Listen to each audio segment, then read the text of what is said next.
बेटे कब से प्रॉब्लम है आपको? 1 साल से। 1 साल से। क्या आप मेरे को कहीं मिले हो?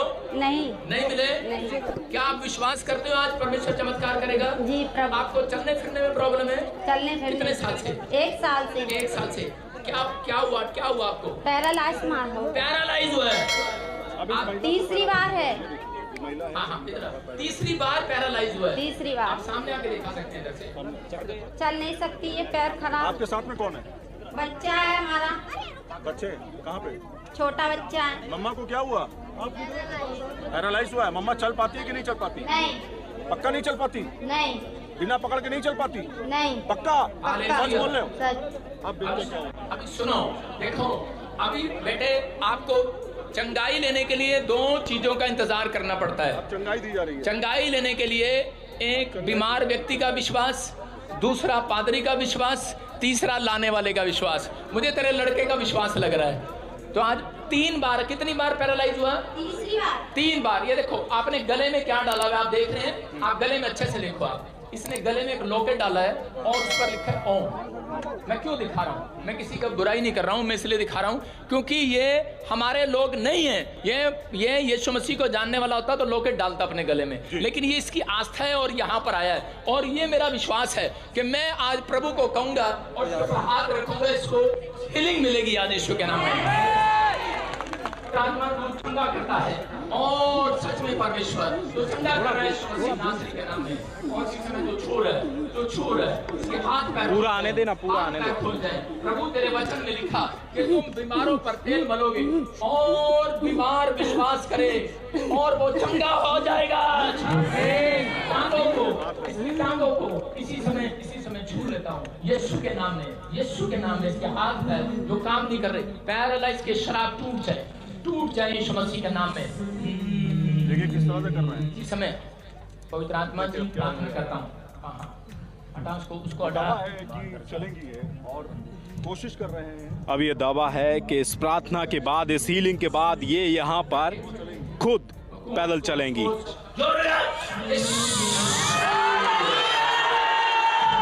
देखिए खड़ी हो गई है। ये चमत्कार है, क्या है? खड़ी हो गई है यहाँ पर।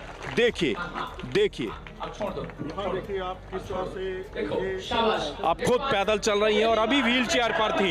इनको पैरालिसिस हुआ था पहली बार यहाँ पर पैदल चल रही हैं। जैसे ही प्रॉफिट बजिंदर सिंह ने यहाँ पर हीलिंग की प्रार्थना की, उसके बाद पवित्र आत्मा द्वारा यहाँ पर कौन सा चमत्कार हुआ, क्या ताकत हुई? आप उठिए। हाँ, पहली बार। ये लाइव चमत्कार है, लाइव हीलिंग है या लाइव ट्रीटमेंट है, समझ के परे है। सुनो, ये अगर सब कुछ सत्य है, मैं आपको बताता हूँ, आप कहीं भी चले जाओ, ये अलग अलग गिफ्ट होते हैं। हर पादरी के ऊपर अलग अलग गिफ्ट है। हर व्यक्ति नहीं कर सकता। आप चैलेंज करने जाते हैं किसी और को जी, आप चैलेंज करने यहाँ आया करो ना। वो तो भाई ठीक है, दिखा दिया उन्होंने, ट्रीटमेंट हो गया, हो सकता है बिल्कुल ठीक है, लेकिन हमने कहा कि लाइव दिखाइए, आप अभी दिखाइए। तो एक महिला थी जिसने कहा कि मुझे पैरालाइज है।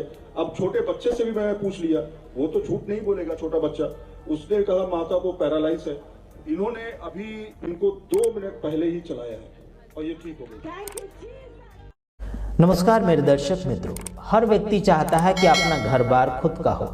हर व्यक्ति चाहता है कि अपने घर की कलीसिया यानी कि अपनी खुद की कलीसिया होना चाहिए, वहाँ का एक अच्छा प्रचारक होना चाहिए, अच्छा पास्टर होना चाहिए। हर व्यक्ति का घर, कुटुंब, परिवार, बीवी, बच्चे होना चाहिए। सबकी इच्छाएं ये सब होती है और शांतिपूर्वक इंसान रहने की बड़ी आशा भरी नज़रों के साथ और इच्छा के साथ आगे की ओर बढ़ता चला जाता है। क्या कभी किसी ने सोचा कि खुद का घाटा हो जाए और दूसरे का मुनाफा हो जाए? कभी नहीं सोचा, लेकिन प्रभु यीशु मसीह ने जरूर सोचा है और वो प्रभु यीशु मसीह ने किया था। तो आज मैं आपको ये बताना चाहता हूँ कि प्रभु यीशु मसीह स्वर्ग से आए थे, वो पवित्र था और पवित्र वापस गया। वो ना ही तो संसार में, यानी कि क्या बोलना चाहिए, संसार में वो रहा, जरूर संसार में रहा था। 33.5 साल उन्होंने संसार में गुजारे थे। उसके बाद क्या बोलना चाहिए, उसकी मौत हुई थी और मौत के बाद उसने 40 दिन और 40 रात तक जिंदा होकर संसार में और बिताए थे। तो मेरे भाइयों बहनों, इतने साल और इतने दिन इन्होंने संसार में बिताए, पापी दुनिया में रहते हुए भी उसने कोई भी प्रकार का पाप नहीं किया, ना ही उसने कोई प्रकार के ऊपर कोई लोगों के ऊपर एक्शन लिया और ना ही किसी के ऊपर रिपोर्ट किया, ना ही किसी को अशुद्ध शब्द बोले। उसने डांट जरूर लगाया मेरे यारों, डांट जरूर लगाया, लेकिन उन लोगों के फायदे के लिए डांट लगाई थी। हालांकि आज अगर हम और आप किसी को अगर डांट लगाओगे तो वो भागने लग जाएंगे, चिढ़ने लग जाएंगे, मुंह फेर लेंगे। समझ रहे कि नहीं समझ रहे मेरे भाइयों बहनों? अगर किसी सेवक सेविका का घर नहीं है, मैं साथ ही साथ सबका जिक्र कर रहा हूँ, सबकी बात कर रहा हूँ, चाहे वो कोई भी हो। हाँ, अगर आपका सेवक, आपका साथी सेवक किसी घर किराए में रह रहा है तो उसको हेल्प करके, सब लोग हेल्प करके उसके लिए कोई प्लॉट खरीद दो, या फिर उसके लिए घर खरीद दो, या फिर उसके लिए कोई ज़मीन खरीद दो, या फिर उसके लिए एक शांतिपूर्वक रहने के लिए, एक सुरक्षा में रहने के लिए उसके लिए एक अच्छा छोटा मोटा जो भी है सादा सुदा, या फिर जैसे भी आपकी शक्ति है उस हिसाब से भक्ति आप कर सकते हैं, उसका हेल्प कर सकते हैं। समझ रहे मेरे भाइयों बहनों? अधिक से अधिक सेवक सेविका घर किराए पर रहते हैं और उनको घर चलाना काफ़ी मुश्किल हो जाता है। आमदनी तो इतनी खास होती नहीं उनके पास, है ना, तो भी वो लोग खुश रहते हैं, हमेशा खुश रहते हैं, कभी भी रो कर नहीं दिखाते हैं कि ऐसा हो गया वैसा हो गया। होता है, लेकिन प्रभु यीशु मसीह ने आनंदित रहना सिखाया है। जैसे कि लिखा है, प्रभु में सदा आनंदित रहो। मैं फिर कहता हूँ, प्रभु में सदा आनंदित रहो, मतलब फिलिप्पी 4:4 में लिखा है, आपको और मुझे आनंदित रहना है। भले दुख आ जाए, सुख आ जाए, परेशानी हो जाए, कोई बात नहीं, आपका आनंद मिटना नहीं चाहिए। आप आनंद में गरीब नहीं होना चाहिए। समझ रहे मेरे भाइयों बहनों? हमारे ऊपर भी प्रॉब्लम आते हैं, समस्या आते हैं, लेकिन क्या हम किसी को बता पाएंगे? अगर किसी को बताएंगे तो वो अपनी हंसी या फिर अपने मजाक उड़ाएगा, वो हमारे मजाक उड़ाएंगे। इसीलिए कहते हैं कि जो व्यक्ति आपका भला चाहना चाहता है, या फिर क्या बोलना चाहिए कि आपका विकास चाहना चाहता है, उसकी इच्छाएं है, उसे ज़रूर आप बता सकते हैं। ठीक है, अगर वो आपकी इच्छा जान भी जाए तो भी आपका हेल्प नहीं करता है तो वो सबसे बड़ा धोखेबाज व्यक्ति है, और सबसे बड़ा क्या बोलना चाहिए कि आपका दुश्मन हो सकता है। तो आपको मैं यही याद दिलाना चाहता हूँ कि प्रभु यीशु मसीह और उनके सेवक, उनके घर वो ज़्यादातर रहा नहीं करते थे, अधिकतर वो घूमती हुई सेवा, फिरस्ती सेवा, है ना, चलते हुए सेवा किया करते थे। एक एक जगह कलिशा नहीं होया करती थी।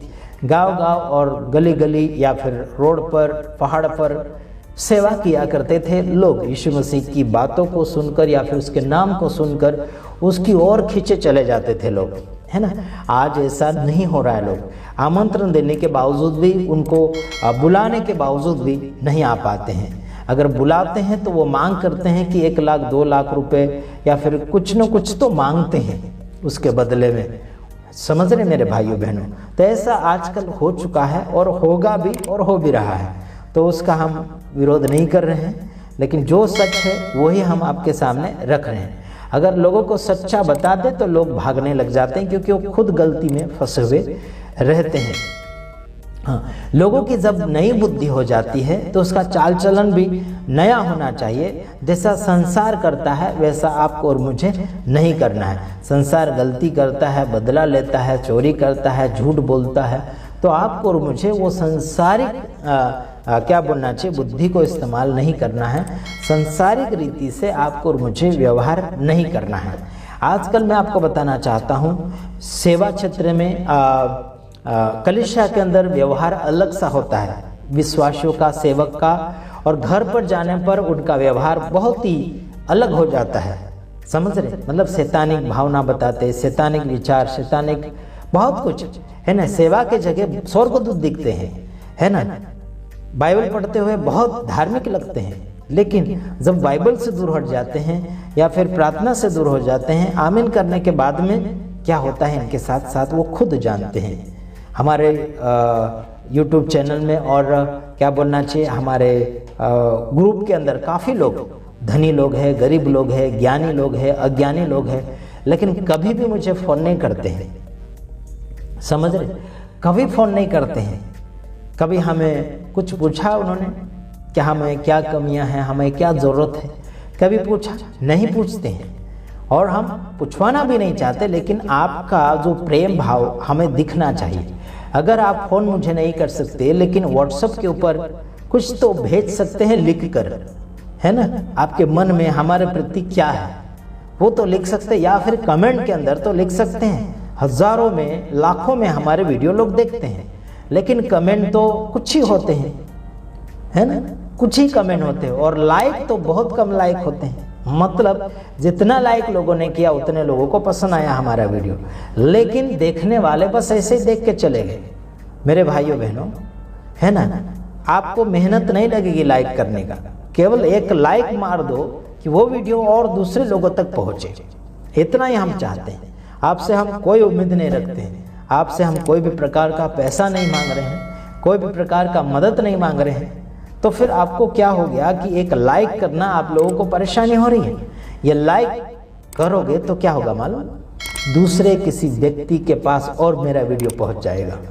ये यूट्यूब चैनल यानी कि यूट्यूब का नियम है। अगर आप जितना लाइक करोगे उतना मेरा चैनल ज़्यादा दूसरे व्यक्ति तक पहुंचेगा। भारत देश में लगभग 142 करोड़ से ज़्यादा जनसंख्या पाई जाती है। तो करोड़ों लोगों के पास तो वीडियो ही नहीं पहुंचा है, समझ रहे? बाकी लोग कहाँ गए? लाखों लोगों तक पहुंचा है मेरा वीडियो, हजारों लाखों लोगों तक पहुंचा है। तो करोड़ों लोग कहाँ गए, कहाँ छिपे हुए? उन्हीं लोगों की कमियां हैं जो पहले मेरे वीडियो को देखते हैं और आगे शेयर नहीं करते हैं, लाइक नहीं करते हैं, कमेंट नहीं करते हैं। इन्हीं लोगों की गलतियां हैं, यही लोग गुनाह कर रहे हैं, अगले भाइयों बहनों तक वीडियो नहीं पहुंचा रहे हैं। इनसे तो हम कोई उम्मीद नहीं रखते हैं पैसों का, फिर इनको क्या है, फ्री में आगे पहुंचाओ ना वीडियो, फ्री में पहुंचाओ।